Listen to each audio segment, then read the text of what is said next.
안녕하세요. 한겨울 텐마루에서 남자 둘이 아무 말도 하지 않고 눈물 콧물 다 쏟아내면서 울었던 이야기 해드리고 싶어요. 가벼운 마음으로 들어주세요. 저는 20대 후반의 남자예요. 사람들의 관심을 부담스러워하는 성격이라 어디 가서 제 이야기를 자주 하지는 않는 편인데 오늘은 제 이야기를 하고 싶네요. 저는 평범한 집안에서 태어났어요. 회사를 다니시던 아버지와 집에서 저와 동생 둘을 돌보던 어머니가 계셨습니다. 여동생과 남동생이 한 명씩 있었는데 정말 귀여웠어요. 그런데 제가 초등학교 5학년 때 제 인생은 송두리째 달라졌네요. 그날은 비가 많이 오던 일요일이었어요. 당시 저희 가족은 서울에 살고 있었는데 멀지 않은 곳에서 어머니 친척분의 결혼식이 있었죠. 지방에 살던 다른 친척들은 올라오기가 어려워서 저희 가족이 대표로 축하를 하러 가게 되었다고 들었어요. 일기예보와는 다르게 아침부터 비가 장대같이 쏟아지자 어머니는 아버지께 둘이서만 다녀오자고 하셨지만 어머니 친척분이 아이들도 오랜만에 보고 싶으니 꼭 데리고 오라고 성화를 부리시더래요. 그리고 그날 결혼식에서 돌아오는 길에 교통사고를 당하셨어요. 만취한 대학생들이 몰던 승용차가 부모님이 운전하시던 차를 들이받았고 그렇게 부모님의 차는 반파되어 부모님은 그 자리에서 돌아가셨어요. 덩치가 작았던 동생들도 응급실에 도착했지만 얼마 버티지 못하고 세상을 떠났고 저만 살아남았습니다. 말 그대로 천혜고아였지요. 부모님은 당시 사망보험도 없으셨기 때문에 제게 주어진 건 살던 집의 전세 보증금과 어머니가 들어두신 얼마의 적금이 다였다고 훗날 이모에게 들었습니다. 아무튼 그래도 다행스럽게도 외할아버지가 저를 거둬주시겠다 하셨어요. 초등학생이었던 저에게는 거액이나 다름없었던 보증금과 적금을 외할아버지께 맡기고 외할아버지가 사시던 부산으로 이사를 했어요. 초등학교 졸업을 1년 남기고 전학을 갔기 때문에 적응이 쉽지는 않았지만 그래도 이래저래 해내고 있었습니다. 그렇지만 중학교에 입학할 무렵 외할아버지는 급성심근경색으로 갑자기 세상을 떠나셨어요. 외할아버지의 장례식장에 모인 친척들은 무신경하게 제 이야기를 하시더군요. 재수가 없는 애라서 주변 사람들이 다 불행해진다면서요. 부모도 잡아먹더니 할아버지도 잡아먹었다면서 앞으로 저를 어디로 보낼지 의논을 하더라고요. 당시 저는 될 대로 되라는 시기였습니다. 그저 고아원에만 버리지 말아줬으면 하는 마음이었달까요. 장례식이 끝나고 처음 간 곳은 이모의 집이었어요. 친척들 중에서 그래도 형편이 제일 낫다는 이유로 저를 도맡게 된 거지요. 당시에 이모부는 작은 사업을 하고 계셨거든요. 하지만 잘못된 보증으로 사업이 한순간에 망하게 되었고 그 이후로 이모부는 거의 알코올 중독자만큼 술에 취해 사셨어요. 이모와 이모부는 하루가 멀다하게 다투기 시작했고 전 그 두 분의 화풀이 대상이나 마찬가지였죠. 하루는 제 면전에다 대고 넌 부모 따라가지 왜 혼자 남아가지고 여러 사람 불편하게 하냐고 하시더군요. 그나마 이모는 그런 이모부에게 애한테 무슨 소리냐고 화를 내긴 했지만 결국 며칠 지나지 않아 이번엔 작은 아버지의 집으로 보내졌어요. 작은 아버지는 말수가 적으시고 무심한 성격이세요.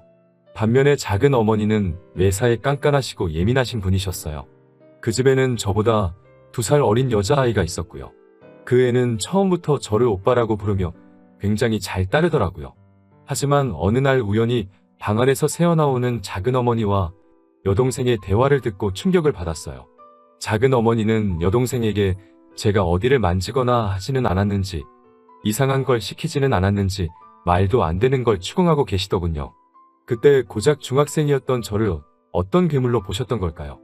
아무튼 그 대화를 듣고 나니 여기 계속 있다가는 말도 안 되는 누명이라도 쓰겠다 싶은 생각이 들더군요. 어렵사리 작은 아버지에게 다른 곳으로 가고 싶다고 말씀을 드렸더니 뭐 크게 반대하지 않고 알아보겠다 하셨어요. 그러곤 얼마 지나지 않아 이번엔 외삼촌 댁으로 갔어요. 외삼촌 부부는 좋은 분들이셨지만 그 집에는 이미 아이가 셋이었기 때문에 제가 버티고 있을 만한 상황이 못 되더라고요. 뭐 아무튼 어디에서도 환영받지 못하는 사람이었습니다. 어른들이 큰 소리를 낼 때면 나 때문에 그러나라는 생각이 가장 먼저 들었기 때문에 하루도 마음 편히 지내지 못했던 것 같아요. 저는 그렇게 부산에서 안양으로 다시 안양에서 청주로 계속해서 이사를 다녀야만 했어요. 말 그대로 친척집을 전전하며 살았네요.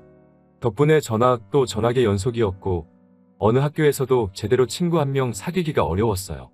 하지만 그러는 동안에도 성적은 전교 1등을 놓쳐본 적이 없습니다. 집에는 들어가기 싫고 돈이 없으니 달리 갈 곳도 없었기 때문에 도서관에서 살다시피 시간을 보냈거든요. 그리고 작은 고모 할머니의 댁에서 눈칫밥을 먹으며 지내던 중학교 3학년 1학기의 여름날이었어요. 사돈의 팔촌이라고 표현할 수 있을 만큼 먼 친척이 저를 데려가고 싶다고 왔더군요. 양자로 드리고 싶다고요. 당시에 작은 고모 할머니께서 저를 노골적으로 귀찮아하셨기 때문에 이렇게 저렇게 따지지도 않으셨어요. 그럼 그렇게 하세요라고 하시더라고요. 작은 방에서 대화를 엿듣고 있던 저는 그 상황에 대해서 달리 비관적이지도 낙관적이지도 않았어요. 그저 계속해오던 이사를 한 번 더 하게 되었구나 정도로 생각했어요. 하지만 그 이후로 제 인생은 180도 달라졌어요. 양부모님은 당시 대전에 살고 계셨어요. 집에 도착하니 작은 마당이 있었어요. 마당 한 구석에는 작은 텃밭이 있었고 변화하는 계절을 확인하기 충분할 만큼의 꽃과 나무도 심어져 있었습니다. 현관문을 열어주시던 양어머니의 모습이 지금도 생각이 나요. 화사한 꽃무늬 앞치마를 앞에 걸치고는 현관을 열면서 생각보다 일찍 왔다며 어서 들어오라고 하시던 양어머니에게선 뭔가 포근한 분냄새 같은 게 났어요. 집 안으로 들어서자 강아지 한 마리가 꼬리를 흔들고 있었고 집안에는 빵집에서나 맡을 법한 가꾸운 빵 냄새가 나고 있었어요. 마치 너의 인생은 이제 달라질 거야 라고 누군가 말하고 있는 것처럼 마음속에서 희망이랄까 좋은 기운이 느껴졌어요. 거실에 앉아 어색한 시간이 흐르고 있었어요. 저는 조심스레 용기 내어 해를 끼치고 싶지 않으니 아르바이트라도 해서 생활비를 보태겠다고 말씀드렸어요. 사실 친척집을 전전할 때마다 늘 너한테 들어가는 돈이 얼만지 아냐는 말을 들었거든요. 말로 하지 않으면 반찬으로 차별을 한다던가 어디서 주워온 옷이나 신발을 준다던가 하는 시기였어요. 지금도 그때를 생각하면 조금 슬퍼지네요. 아무튼 그런 경험이 있었기 때문에 중학교를 졸업하면 돈을 벌어야겠다고 생각하고 있었거든요. 그런데 이제껏 인자한 표정으로 저를 살펴보고 계시던 양아버지가 돌연 표정이 싹 굳어지시면서 귀신같이 화를 내시더라고요. 내가 너를 집세나 받자고 데려온 줄 아냐면서 너는 이제 우리 가족이니까 가족으로서 집안일을 도와주면 그걸로 충분하다고 하시더라고요. 그렇게 저에게 맡겨진 일은 강아지 산책시키기와 욕실 청소였어요. 그리고 이 집에 들어와 지낸 지 두어 달쯤 됐을 무렵 잊지 못할 사건이 일어났어요. 며칠 전 학교에서 진로상담 통지서라는 종이를 한 장씩 나눠주더라고요. 이제 어느 고등학교에 진학하고 싶은지 앞으로의 목표가 뭔지에 대해서 담임 선생님과 부모님이 만나 상의를 해야 한다고 하더라고요. 하지만 저는 집에 와 그 종이를 그냥 쓰레기통에 처박아 버렸습니다. 양부모님께 그런 걸 내밀 만큼 낯이 두껍지 못했거든요. 그리고 귀찮게 굴면 또 다른 친척집으로 버려질지도 모른다는 두려움도 있었고요. 그런데 이튿날 제 방을 청소하시던 양어머니가 그 종이를 발견하셨나봐요. 학교를 마치고 집에 돌아온 제게 양부모님은 그 종이를 내미시며 이게 뭐냐고 물어보시더라고요. 제가 제대로 대답하지 못하고 있자 양어머니는 먼저 엄마가 신경 써주지 못해서 미안하다고 하시더라고요. 양아버지도 내일 아빠가 선생님을 만나보겠다고 하시면서 앞으로는 이런 일들이 있으면 꼭 상의해줬으면 좋겠다고 하시더라고요. 그날 밤 생각지도 못했던 양부모님의 반응에 베개가 흠뻑 젖도록 울고 말았습니다. 다음 날 수업이 끝나고 교실을 나서자 정장을 차려입은 양아버지가 저를 기다리고 계셨어요. 그리고 처음으로 선생님과 양아버지를 모시고 삼자대면을 했습니다. 그런데 선생님께서 저를 많이 칭찬해 주시더라고요. 공부를 참 열심히 하고 머리도 좋은 녀석이라면서 힘드시겠지만 가능하면 좋은 고등학교에 진학시키는 게 좋을 것 같다면서요. 그러면서 선생님은 갑자기 양아버지께 허리를 숙여 인사를 하시더라고요. 부탁드린다면서요. 고작 저를 2달 가르치셨지만 저의 가능성을 높게 봐주신 거지요. 훗날 말씀하시기를 그렇게 복잡한 환경에서 지내면서도 굴곡 없이 유지하는 성적을 보고 뭐래도 될 녀석이라고 생각하셨다고 하시더라고요. 아무튼 허리까지 숙여 부탁을 하는 선생님께 양아버지 역시 허리를 숙이시며 이렇게 말씀하셨어요. 걱정하지 마세요. 아들이 원하는 한 모든 지원을 아끼지 않을 생각입니다. 라고 하시면서요. 얼마 전까지만 해도 중학교는 무사히 졸업할 수 있을까? 내가 고등학교는 갈 수 있을까? 하루하루 불확실한 미래를 그리며 어쩔 수 없이 살아가고 있었어요. 하지만 선생님과 양아버지의 면담은 제 인생을 송두리째 바꿔놓았습니다. 그 이후로 저는 전보다 더 학업에 매진했습니다. 전에는 도서관을 피난처 삼아 공부를 했다면 이제는 집에서 전폭적인 지원을 받으며 공부를 할 수 있었어요. 양어머니는 다방면에 걸쳐 재주가 좋으신 분이셨는데 특히 음식 솜씨가 뛰어나셨어요. 양어머니는 늘 따뜻한 밥과 국이 준비된 아침 식사를 만들어 주셨고 점심 도시락도 챙겨주셨어요. 늦게까지 공부하는 날에는 야식을 만들어 주시기도 하셨고요. 특히 멸치만 넣고 만든 주먹밥은 지금도 잊을 수가 없네요. 그리고 얼마 뒤 무사히 지역 내 명문으로 소문난 고등학교에 합격했어요. 합격을 확인하자 양부모님은 갑자기 제 곁에서 눈물을 보이셨어요. 중학교 때는 전학 다니기 바빠서 동아리 활동 같은 건 꿈도 꿀 수 없었고 친구 한 명 사귀기도 어려웠는데 고등학교 생활은 정말 재밌더라고요. 다른 남자애들은 어렸을 때 태권도 정도는 한 번쯤 배워봤다고 하지만 저는 운동은 한 번도 배워본 적이 없었기 때문에 검도부 활동을 시작했어요. 사실 가벼운 마음으로 시작한 동아리 활동이었는데 생각과는 달리 단순히 동아리실에 모여 연습만 하는 게 아니라 대회도 나가야 하더군요. 처음 대회에 나가기로 결정된 날 양부모님께 그 사실을 알렸어요. 다음 날 아침에 일어나니 양어머니는 김밥을 만들고 계시고 아버지는 제 이름을 넣은 응원용 소품을 만들고 계신 게 아니겠어요? 저는 제발 그러지 않으셔도 된다고 극구 말렸지만 양부모님은 기어이 따라와 응원을 해주시더라고요. 당시 17살이었는데 양부모님은 큰 소리로 제 이름을 부르며 넌 할 수 있어. 화이팅! 을 멀리서도 들릴 만큼 큰 소리로 외치시니 창피해 죽겠더라고요. 하지만 지금 생각해보면 참 따뜻한 기억이에요.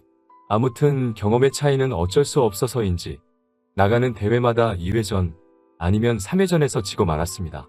그러다 딱 한 번 제가 작은 대회에서 준우승을 한 적이 있어요. 그날 저녁에 정말 사치스러운 식사를 했습니다. 양아버지는 평소에는 음주를 즐기지 않으시는데 그날은 맥주도 드시고 별거 아닌 일에도 호탕하게 웃으시며 그 모습이 정말 기분 좋아 보이더라고요. 솔직히 별거 아닌 성과라고 생각했는데 저렇게 기뻐해 주시는 양부모님을 보니 저도 뿌듯하더라고요. 나중에 양아버지는 술김에 저에게도 한잔하라고 하셨다가 양어머니께 혼나고 그날의 기억을 떠올리면 입가에 미소가 절로 지어질 만큼 완벽한 시간이었어요. 안정적이고 평화로운 일상의 반복은 빠르게 흘러가더군요.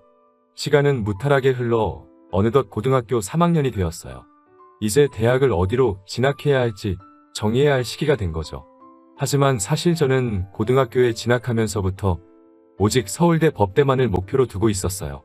등록금 때문에라도 꼭 국립대를 가고자 했고 기왕 국립대를 간다면 서울대여야 한다고 생각했어요. 양어머니는 사립도 괜찮으니 부담 갖지 말라고 하셨지만 저는 서울대 법대에 무난하게 합격했습니다. 합격을 확인한 후 중학교 3학년 때 저를 믿어주셨던 담임 선생님께 오랜만에 연락을 드렸어요. 서울대 법대에 합격했다고 그때 믿어주셔서 감사하다고 말씀드리니 오열하시더라고요. 왜 내 주변에는 다 나를 미워하는 어른들밖에 없을까 생각하고 세상을 원망하던 무렵 선생님을 만나 제 인생이 달라졌다고 말씀드렸어요. 어디선가 선생님께서 제 사연을 듣게 되신다면 다시 한번 말씀드리고 싶어요. 정말 존경하고 감사드립니다. 대학교는 정말 신세계였어요. 하지만 당시 저는 하루빨리 사법고시를 통과하는 게 목표였기 때문에 한눈 팔 틈이 없었어요. 그런 저를 보면서 양부모님은 그동안 열심히 노력했으니 1학년은 좀 가벼운 마음으로 보내도 괜찮다고 하시더라고요. 공부도 좋지만 노는 것도 중요하다고 말씀하시면서요. 여자친구도 사귀어서 집에 좀 데리고 오라고 하시고요. 그런데 제가 2학년이 되고 얼마 지나지 않아 너무나 슬프고 충격적인 일이 벌어졌습니다. 갑자기 양어머니가 쓰러지신 겁니다. 양어머니의 병명은 위암이었습니다. 평소에도 잦은 소화불량으로 고생하신 건 알고 있었지만 그때마다 대수롭지 않게 여기셨나 봐요. 그런데 얼마 전부터는 구토도 나오고 가슴 통증도 느껴져서 병원을 예약해 두신 상태였다고 해요. 의사 말로는 이미 손쓸 도리가 없을 만큼 진행된 상태라 지켜보는 것 말고는 할 수 있는 일이 없다고 하더군요. 이튿날 눈을 뜨신 양어머니는 저를 보고 제일 먼저 하시는 말씀이 너무 무리해서 공부하지 말라는 거였어요. 곧이어 양어머니는 자기가 왜 이러냐고 양아버지께 물어보셨어요. 양아버지는 양어머니께 병명을 말씀해 주셨고 양어머니는 큰 충격을 받으신 것 같으셨어요. 사실 그때 양아버지와 양어머니의 모습을 어떻게 글로 묘사해야 할지 모르겠어요. 드라마나 영화에서처럼 울며불며 살려달라고 하시는 것도 아니었고 뭐랄까 어떻게 표현해야 할지 모르겠네요. 그때가 오전 11시쯤이라 커튼 사이로 햇살이 들어오고 있었는데 그게 눈부셔서였을까요? 저도 모르게 눈물을 흘렸고 저희 셋은 서로 끌어안고 한참을 있었습니다. 그래도 어떻게든 좀 더 오래 머물러 주실 줄 알았는데 두어 달 뒤 양어머니는 결국 세상을 떠나셨어요. 자는 동안 토사물이 기도를 막아서 천천히 질식사하셨다고 하더라고요. 그때 전 양어머니가 누워 계시던 침대 바로 옆에 있는 소파에서 자고 있었어요. 정말 스스로가 한심하고 멍청하게 느껴져서 견딜 수가 없었어요. 나란 인간은 어떻게 된 모양이라 사람이 옆에서 죽어가는데 잠이나 잘 수 있는 건가라는 생각이 들자 스스로 모멸감이 들더라고요. 가슴이 찢어질 듯 괴롭고 양아버지를 대할 면목이 없었습니다. 곧이어 양어머니의 장례식장에는 친척들이 모였습니다. 모처럼 만난 친척들이었지만 하나도 반가울 것 없는 사이였어요. 그리고 외할아버지가 돌아가셨을 때처럼 또 그들은 무신경하게 제 이야기를 시작하더라고요. 결국 이 집도 저 녀석 때문에 불행해졌다면서요. 저주받은 인간이라면서 사회에서 격리를 시켜야 한다는 말을 아무렇지도 않게 내뱉고 있더군요. 살아야 할 사람은 떠나고 저런 애는 지독하게 살아남는다는 악담에 가까운 그런 말을 들으면서도 전 한마디도 하지 못하고 있었습니다. 그런데 갑자기 양아버지가 장례식장에 떠나가리만치 소리를 치시며 내 자식 욕하는 새끼는 어떤 새끼냐고 다목을 비틀어버리겠다고 고함을 치시더라고요. 그딴 소리 짓거릴 거면 여기서 당장 꺼지라며 분통을 터뜨리셨어요. 그러자 이내 정막이 찾아왔어요. 양아버지는 제 손을 꼭 쥐시며 화장실 가서 귀를 닦고 오라고 더러운 소리를 들었으니까 씻어내버리라고 하시더라고요. 장례식이 끝나고 며칠 뒤였어요. 양아버지가 마당을 보고 계시더라고요. 양어머니 말고는 마당을 손질하는 사람이 없었기 때문인지 몇 달 새 엉망이 되어 있었어요. 왠지 양아버지의 어깨마저 작아 보이더라고요. 양아버지에게 말을 걸려는 순간 양아버지가 작은 소리로 무언가 말씀하고 계신 걸 알았어요. 잘 들어보니 고생했어라고 말씀하고 계시더라고요. 생전에 양어머니와 양아버지는 정말 다정한 부부셨기에 그 마음이 얼마나 아플지 감히 가늠조차 알 수 없었어요. 저는 양아버지 앞에 무릎을 꿇고 빌었습니다. 옆에서 자면서도 양어머니가 돌아가시는 걸 눈치채지 못해서 정말 죄송하다고 몇 번이고 빌었습니다. 정말 죄송하다고요. 그러자 양아버지가 제 멱살을 잡고 끌어올려 세우면서 나는 너의 뭐냐고 소리를 치시더라고요. 나는 너한테 뭐였냐면서 도대체 왜 사과를 하는 거냐고 울분을 토하시더군요. 저는 숨겨왔던 진심을 용기 내 고백했습니다. 아버지라고요? 양아버지가 아니고 그냥 나의 아버지시라고요. 아버지 죄송합니다. 죄송합니다 아버지. 아고 연신 울어대며 아버지라고 몇 번이고 불러드렸어요. 그러자 그 순간 아버지는 갑자기 눈물을 보이시고 저도 눈물이 흐르기 시작했어요. 둘이서 끌어안고 한참을 그렇게 울었습니다. 아버지는 저에게 다음에는 양어머니에게도 꼭 말해달라고 하시더라고요. 그리고 이렇게 떠나신 어머니께 인사를 드려봅니다. 죄송합니다. 아프신 걸 진작에 알아차리지 못해서 죄송합니다.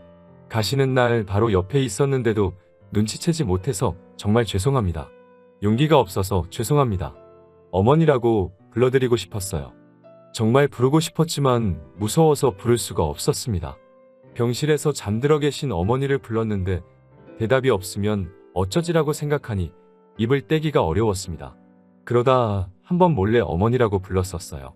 지금 생각해보면 살아계셨을 때 불렀어야 하는데 후회가 됩니다. 정말 죄송합니다. 그리고 사랑합니다. 갈 곳 없는 저를 거두어 이렇게 잘할 수 있도록 사랑과 행복을 나누어 주셔서 정말 감사합니다. 어머니가 만들어주셨던 주먹밥이 정말 좋았습니다. 집에서 먹던 따뜻한 밥이 그립고 어머니의 계란말이가 정말 그립습니다. 오늘의 사연은 여기까지입니다. 사랑하는 가족들에게 하고 싶은 이야기가 있다면 너무 늦기 전에 해보시는 건 어떨까요? 긴 사연 들어주셔서 감사합니다.